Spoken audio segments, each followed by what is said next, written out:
polêmica do porte de drogas vem tomando conta dos noticiários há muito tempo. O Supremo, favorável à descriminalização do porte de drogas, principalmente por uma questão de usuários, tem tomado as suas atitudes. E o Congresso, de acordo com o Pacheco, ia se posicionar, que afinal de contas quem legisla é o Congresso. Então, já se começou toda essa discussão da proposta na lei. E os debates estão acalorados e nas comissões. Nós vamos acompanhar então essa informação que chega do Senado. Debatedores apoiam proposta de tolerância zero para porte de drogas. A Comissão de Constituição, Justiça e Cidadania debateu ontem a proposta de emenda à Constituição que criminaliza o porte ou posse de qualquer quantidade de droga. A PEC 45 de 2023 é de autoria do senador Rodrigo Pacheco, presidente do Senado Federal e do Congresso Nacional. A audiência pública foi requerida pelo relator da PEC, o senador Efraim Filho, que conduziu a reunião. O presidente da Comissão de Constituição e Justiça é o senador Davi Alcolumbre. Efraim defendeu a prerrogativa do parlamento na legislação sobre drogas. Queremos manter a criminalização do consumo de drogas ilícitas no Brasil. Queremos reafirmar que é crime estar de posse dessas substâncias, seja na quantidade que for, afirmou. O presidente da Associação Brasileira de Psiquiatria, Antônio Geraldo da Silva, defendeu a proibição total do porte de qualquer droga, por entender que o vício causa inúmeros prejuízos à pessoa, à sua família, ao sistema público de saúde e à sociedade. Segundo ele, a dependência pode causar vários tipos de doenças físicas e psicológicas em pessoas de qualquer idade. Em sua opinião, a eventual descriminalização da maconha pode provocar uma epidemia igual à causada pelo tabaco. Até hoje, segundo ele, 8 milhões de pessoas morrem todos os anos no mundo vítimas do tabagismo, inclusive pelo fumo passivo. No Brasil, disse Antônio Geraldo, são 443 mortes diárias devido ao vício em cigarro. E também comentou os aspectos negativos do abuso de bebidas alcoólicas, pois são drogas legais e baratas e têm aceitação social. As informações são da agência Senado. Daí a polêmica, né, de se liberar o uso de drogas, o uso não, a descriminalização para os portadores, né, do consumo. Já teve aquela situação de que a pena para o traficante, se ele tem, se na verdade é a primeira, se ele é réu primário, né, se ele está estudando, se ele, quer dizer, deram um perfil de quem pode ser a pessoa que pode transportar a droga, pode ser o traficante, porque ele vai receber, vai ficar em liberdade, né, vai cumprir a pena em liberdade e tudo mais, quer dizer, estão criando um manual, né? Estão criando um perfil. Mas tudo bem, isso é outra matéria. Manual do usuário. De quem pode transportar. Sobre esse assunto, eu já disse aqui que não é matéria para o STF. O STF não tem que legislar sobre esses assuntos. O STF é um guardião da Constituição e ponto final. Mas parece que essa lição foi esquecida pelos nossos ministros. Já disse isso. E já disse que esse assunto é matéria para o Congresso Nacional, que são, né, os nossos deputados e senadores. Eles foram eleitos para isso, para dizer pelo povo. Então, já está pacificada essa parte aqui. Dito isso, quero chamar a atenção aqui para um ponto nessa questão toda que é muito importante e pouco falado. O presidente da Associação Brasileira de Psiquiatria trouxe um ponto muito importante aqui. É contra, e aqui estamos falando de um médico psiquiatra, dizendo que é contra por entender que o vício causa inúmeros prejuízos à pessoa, à família e ao sistema público de saúde e à sociedade. Vamos pegar só 2 desses 4 que ele fala, né? Vamos esquecer a pessoa e vamos esquecer a sociedade. Vamos falar aqui da família e do sistema público de saúde. Falando do sistema público de saúde, nós não temos psicólogos para atender, né? Acabamos de falar na matéria anterior aí, não se tem esse contingente desses profissionais para atender nem os que não usam, quem dirá os que usam. Então, precisa combinar primeiro com o sistema público de saúde. Vai conseguir absorver mais dependentes químicos? Fica o questionamento aí. E para fechar o meu comentário, deixo aqui uma pergunta às famílias, aos pais, à mãe, dona de casa, né, que muitas vezes está aí chorando, certamente está chorando porque vê um filho na mão das drogas. Deixo aqui uma pergunta no ar e um desafio. Deixem nos nossos comentários, nas nossas redes sociais, a mãe que concorda com esse tipo de liberação. É um desafio que a gente faz, porque fica parecendo que é tudo muito bonito, vamos descriminalizar, deixa os meninos usarem. Precisa também combinar e saber a opinião dessas mães. Eu tenho certeza absoluta que a resposta dessas famílias será não. É um ponto importante que a gente tem que observar dessa matéria aí, são as pessoas graúdas que estão envolvidas nesse projeto de emenda à Constituição aí, né? Nós estamos falando aí do senador Rodrigo Pacheco, que é o presidente do Senado, né? E falamos aí do Davi Alcolumbre também, que já foi presidente do Senado Federal, né? Então, quer dizer, o que nós temos aí, além da notícia que eu vou comentar em seguida, é uma crise institucional para lá de deflagrada, né? Não foi recebido com bons olhos e muito menos com bons ouvidos o Supremo Tribunal Federal querer se meter nessa questão das drogas. Como eu sempre falo aqui, mais uma vez uma ação entrada pelo PSOL, né? Que aí foi parar no Supremo Tribunal Federal. O Supremo Tribunal Federal aí esboçou, falou alguma coisa, etc. e tal, deu uma arrefecida, e aí o parlamento resolveu se mexer e bateu um martelo aí de que não vai permitir que a política de drogas seja mexida. E realmente, aqui me cabe um elogio pro Senado sobre essa PEC, de não dar nenhuma margem para que isso aconteça e, pelo contrário, endurecer essa matéria, né, sobre drogas. E aí vamos entrar aqui diretamente nessa questão das drogas. Eu sempre costumo falar entre alguns amigos, essa coisa toda, que se quisessem liberar drogas no Brasil,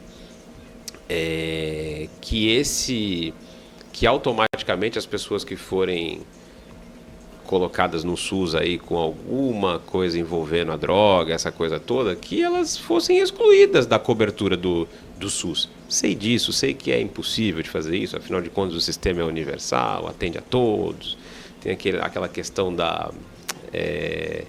como é que fala? De ser uma política fundamental, em que a saúde tem que ser garantida para todos. Ok, beleza, perfeito.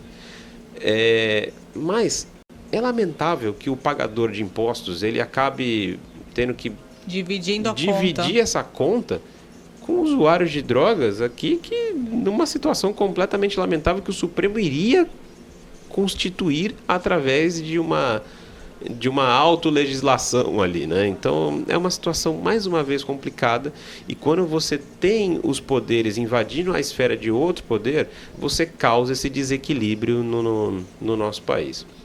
Fato é, passar dessa PEC, e eu espero que ela passe realmente, endurecendo as penas, inclusive, para pessoas que estejam portando e sejam usuários, é necessário ter uma punição, sim, porque senão a gente acaba por incentivar, ainda que veladamente, que as pessoas utilizem drogas. E isso não pode acontecer.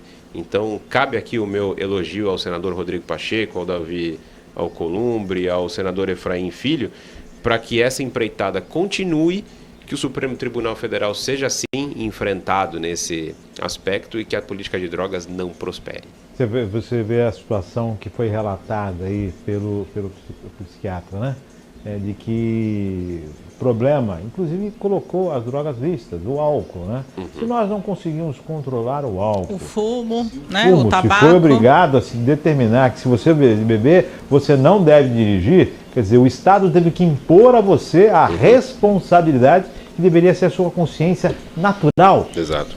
E você não faz. Você imagina em relação à droga. Quando eu discuto essa questão da criminalização das drogas, eu estou pensando naquela geração que acaba...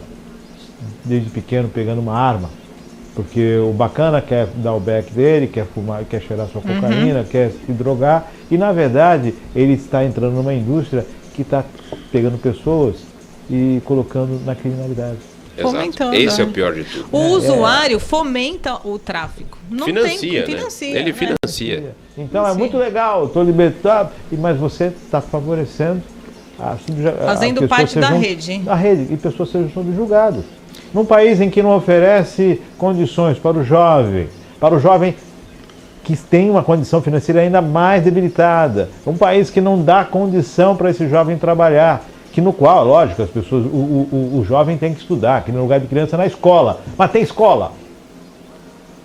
Lugar de criança não é para... Mas e aí, o que você faz? Você diz que ela não pode fazer mais nada, ela tem que estar indo para a escola. E cadê a escola? E outra Cadê coisa, né, condição? Márcio?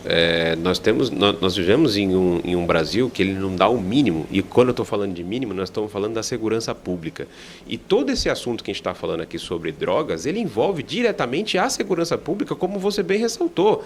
Porque ali, no meio de uma comunidade que o tráfico domina a coisa toda, é ali que acontece o crime, é ali que tem tráfico de armas, é ali que tem uma série de outros crimes que são satélites a esse consumo de droga. Então, quer dizer, um país que não consegue prover o mínimo que é a segurança, ele quer prover segurança para que uma pessoa utilize drogas de uma maneira tranquila e para uso recreativo, enfim, é lamentável. Não é incentivar, é só regular. Exato. Não é um incentivo, não, é que as pessoas têm que ter o entendimento vai para a origem. Isso não pode acontecer. Exato. Existem as ações de impacto, ações de médio e longo prazo. Ao invés dos órgãos públicos pensar por que esses adolescentes, esses jovens estão usando, vamos pensar qual é o problema lá na base. É falta de educação, é falta de base familiar. É um apoio psicológico. Um apoio psicológico. Exato, vamos investir bem nisso. Só que não.